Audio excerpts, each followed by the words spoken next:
Hello, welcome to Cabrillo College's training Boundaries and Best Practices, establishing healthy boundaries with your students. This training will cover your role as a mentor, helping Cabrillo College students succeed, setting boundaries, cultivating appropriate relationships with your students, power dynamics and consent, how understanding power dynamics can help you set appropriate boundaries, and helping students in crisis, what to do when your student asks for help. As an educator, you serve as a resource for students as they develop academically, professionally, and socially. Our goal is to make sure students feel like they belong at Cabrillo and are supported during their time here. There are three main types of support you can offer to students at Cabrillo College: academic support, professional development, and social support. You can support students academically by providing referrals to tutoring resources, helping with study skills development, providing encouragement and accountability, providing assistance with academic planning and registering for classes, and helping students understand and feel invited to the culture of the academic world. You can help your students develop professionally by offering referrals to employment counseling, helping review your student's resume, helping your student prepare for an interview, mapping out professional goals, and again, providing encouragement and accountability for your student. You can support your student's social development by providing a sympathetic ear and engaging in active listening when they come to you with a problem, offering referrals to mental health services when necessary, as well as referrals to other campus resources. Setting appropriate boundaries in the college environment can sometimes be difficult. The dynamics of a student-teacher relationship sometimes extend outside the bounds of the classroom. It is common for a mentoring relationship to develop between students and their instructors. Therefore, it is important to set appropriate physical and emotional boundaries with your students to make sure you both feel safe and comfortable. Modeling healthy boundaries allows your students to learn how to set boundaries while watching others. Let your students see you firmly and kindly set boundaries. Think about the boundaries you want to set early on. It is easier to set boundaries when you are prepared.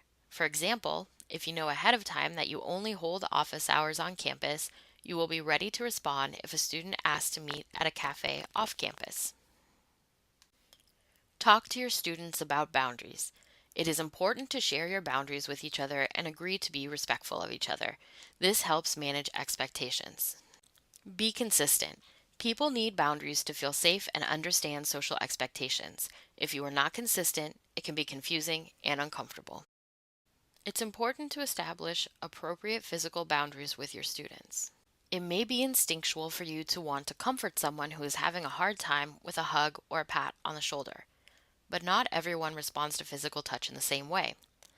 Hugging someone might make them feel uncomfortable or remind them of a past trauma. Some people just don't like to be touched. It is critical to make sure any and all physical contact you may have with your students is consensual and does not violate Cabrillo's policies against sexual misconduct. Because each individual will have different boundaries with regard to physical contact, it may be helpful to think of red light behavior, or actions that are never okay, yellow light behaviors, which may be acceptable under certain circumstances, and green light behaviors, which usually are acceptable. Red light behaviors are behaviors which are always considered sexual harassment and may include, but are not limited to, non-consensual physical contact, sexual favors requested in exchange for employment benefits or pay, sexual favors requested in exchange for educational benefits or better grades, and sexually explicit pictures or remarks that are in no way related to the academic content of a class. Yellow light behaviors are behaviors which may be unacceptable and could be considered sexual harassment. Yellow light behaviors include violating personal space, presenting suggestive images, inappropriate jokes, leering, or whistling, and seemingly consensual physical contact such as hugs, shoulder pats, or pats on the back. Why is some consensual contact yellow light behavior? It all comes down to the power dynamics of the student-teacher relationship.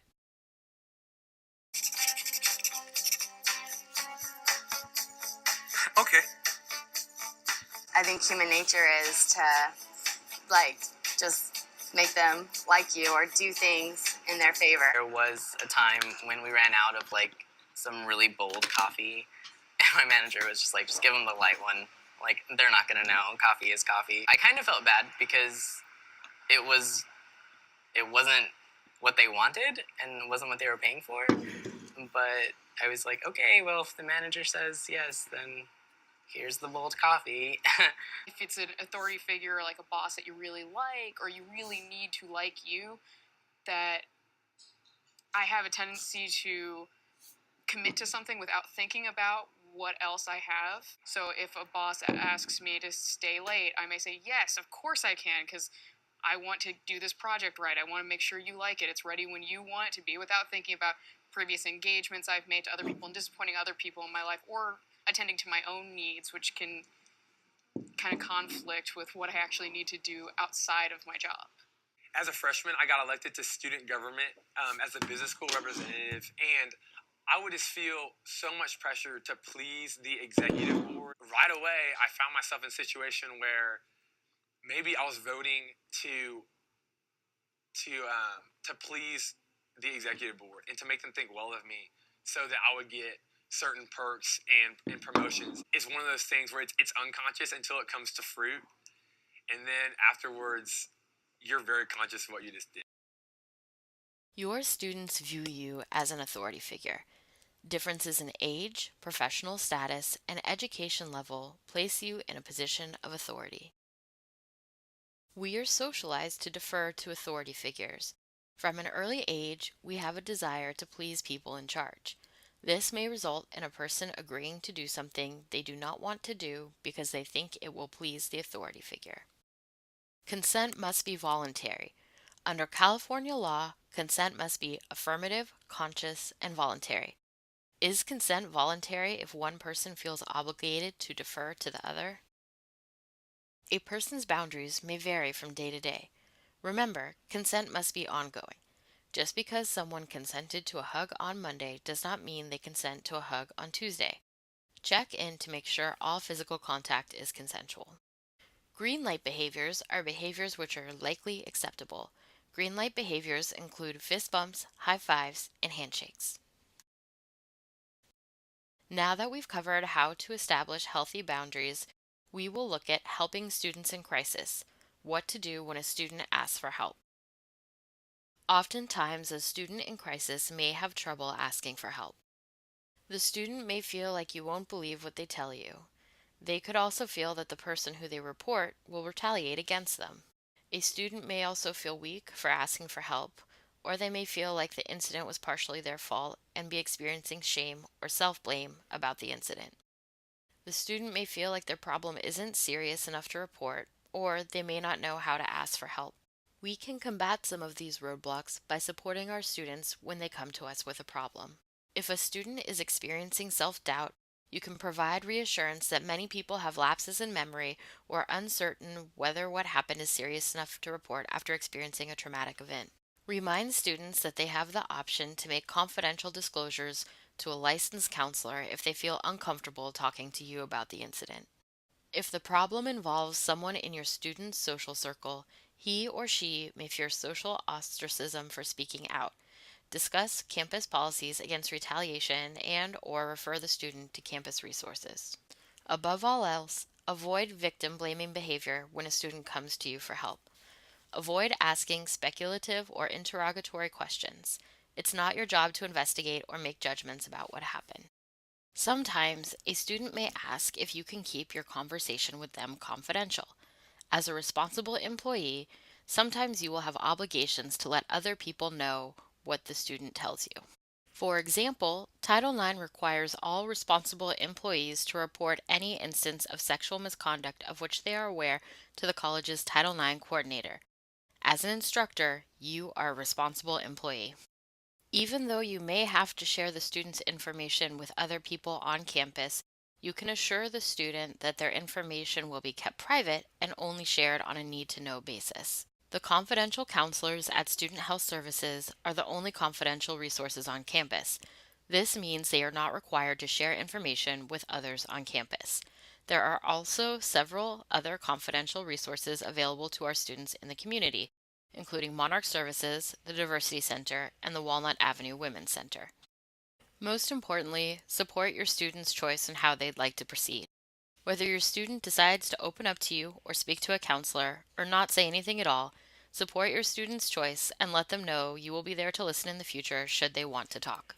If you or one of your students need extra help dealing with a difficult situation, please feel free to contact one of the resources listed on this page. The Title IX coordinator receives and responds to reports of sexual harassment or sexual violence and can help facilitate accommodations for victims of sexual misconduct. The Director of Human Resources and Labor Relations oversees the Title IX coordinator and all investigations of harassment and discrimination at the college. If you or a student believe you are a victim of a crime, you can reach out to the Santa Cruz County Sheriff's Department Cabrillo Division, who can help you file a complaint about your case. Student Health Services can provide confidential services like personal and group counseling, first aid, birth control, emergency contraceptives, pregnancy tests, and STI testing. You can also refer students to resources in the community, including those listed on the page here. Monarch Services offers 24-hour access to free, confidential, bilingual support for victims of domestic violence and sexual assault. Monarch Services also provides crisis counseling and emergency shelter. The Diversity Center of Santa Cruz County offers a place of community for LGBTQ folks in the Santa Cruz area. They offer outreach and education as well as group counseling services. The United Way of Santa Cruz County connects people to the assistance they need to address everyday challenges of living, as well as those that develop during times of community emergencies. 211 can help with food insecurities, childcare, employment, and more. Congratulations on completing the first part of your Healthy Boundaries training. If you have any questions about the content contained in this training, please contact Samantha Fold, the Title IX Coordinator and Compliance Officer, or Angela Hoyt, the Director of Human Resources and Labor Relations. Please continue to the second module of this training to complete your quiz and finish this assignment.